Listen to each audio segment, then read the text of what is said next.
Alexandria Ocasio-Cortez was snubbed by Nancy Pelosi, who had some very just boring, dull comments about the Green New Deal today, which is, or yesterday. Everybody supports it, but nobody knows what it is. Well, we're going to explain precisely not only what it is, but the contours around it with Kate Aronoff, who's one of the probably, I would say, the leading journalist of this in the game in a few minutes. And the leading politician of the Green New Deal is, of course, Alexandria Ocasio-Cortez. She was on, did an extended interview with NPR and Steve Inskeep that came out just, I believe, either yesterday during All Things Considered or today for Morning Edition. I'm not sure. Maybe I should look at my sound sheet. Morning Edition. So it came out today. Here she is. She gets the, you expect to get the how are you going to pay for it question, yada, yada, yada. But this is really important, actually, because not only does she parlay this question, but this is actually a broader argument she gets into here, which I know that, this is where the MMT stuff is really important for how we discuss policy making. This is AOC talking about how to pay for a Green New Deal.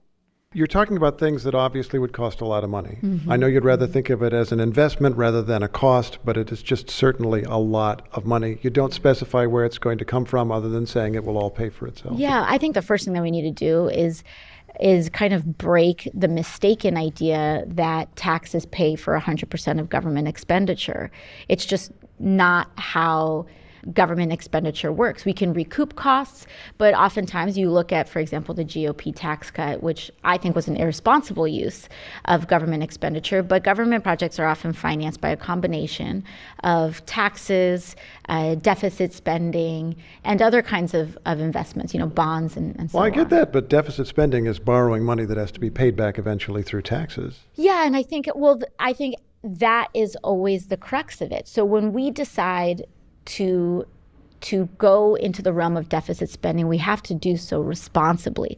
We ask, is this an investment or is this actually going to pay for itself? So you're saying borrow the money, make the investment, the economy will grow, we'll pay off the debt. Absolutely, because we're creating jobs. Although I do have to say, you mentioned the Republican tax cut. They said the same thing about the tax cut. Let's do this tax cut, the economy will grow, it's going to be great, it's going to pay for itself. Hasn't turned out to be true at all. Absolutely. And I think that is an important distinction to make, because when they were advancing that cause, they had no evidence to say that these things were going to happen. But we actually do have the evidence. For every $1 invested in infrastructure, we get $6 back. Okay, so look, she's absolutely right on the merits. There's no doubt that particularly if you have control over your own currency and spending, you can do these types of moves. And this is actually, as Zach Carter points out, this is one of the things that sort of broke the brains of the 90s consensus, because through several cycles now, there's been this, oh my God, the deficit's going to come and we're going to pay the price.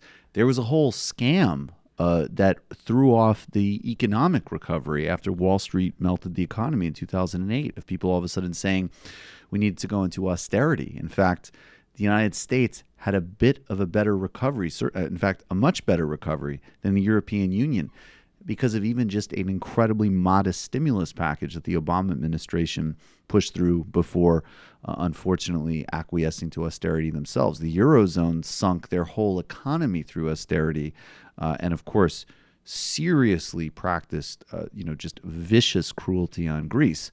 So she's absolutely right on the merits. And also in terms of the more narrow question, yes, how many more jets can oligarchs buy? That has diminishing returns. If you put money into normal people's pockets and create jobs, it has, it has a stimulative effect. That's the stat on put in one, get six out. Now, it's frankly a boring, annoying question that we already sort of know the answer to. But look, whatever. NPR is going to ask that question. They're going to ask how you pay for it.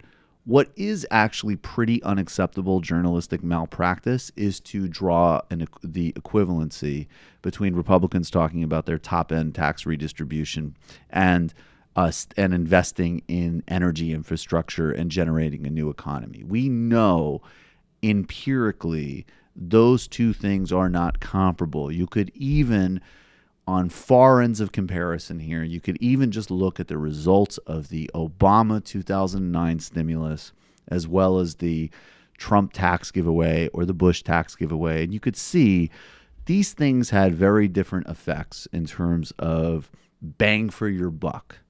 So the fact that that is still a talking point, I don't think you'll ever get to a point, and frankly, I don't know that you should. As much as I might roll my eyes at the question, I think, how are you going to pay for it? Okay, that question will continue. The equivalency between investing in transforming our energy infrastructure and the massive social, economic, and ecological benefits of that versus yet another tax giveaway, when even Bill Clinton was sort of explaining that trickle down didn't work in the 90s relative to Reagan and Bush tax cuts, that's ridiculous. Like, NPR just needs to update their style guide on that. Also, we're never going to just pay the debt. Never. No, nor should we. That would be it's really bad. Yeah, but it's somehow implicit in a lot of these questions. Like, well, someday we're going to need to, balance the books on this. Maybe not. There's not going to be a day where the President of the United States and the Premier of China sit down and the President writes a check for $3 trillion from the Treasury, and they both are just like, all right, it was nice doing business with you. We'll go back to our respective spheres of influence. That's not how it works. That's not how the economy or international relations works. And also, if you want to talk about coming to a head with debt, I'm far less concerned about government debt, but you do need to, for countries that have been systemically exploited in the global system through histories of colonialism, imperialism, or through austerity and abuse today. So this could be anywhere from Haiti to Ukraine. You need to have massive debt relief. You need to have a jubilee for the entire African continent. You need to have a jubilee for great parts of Latin America, Asia, Eastern Europe. And there also needs to be mass public debt forgiveness, as an example, in the form of student loans in the United States. Everybody's student loans in the United States should be erased. Would have huge economic benefit and, of course, be the right thing to do. So if you want to have like a come-to-a-head conversation about debt, I'm all for it. Let's talk about all the debts we need to erase and forgive so we don't have a loan shark economy anymore.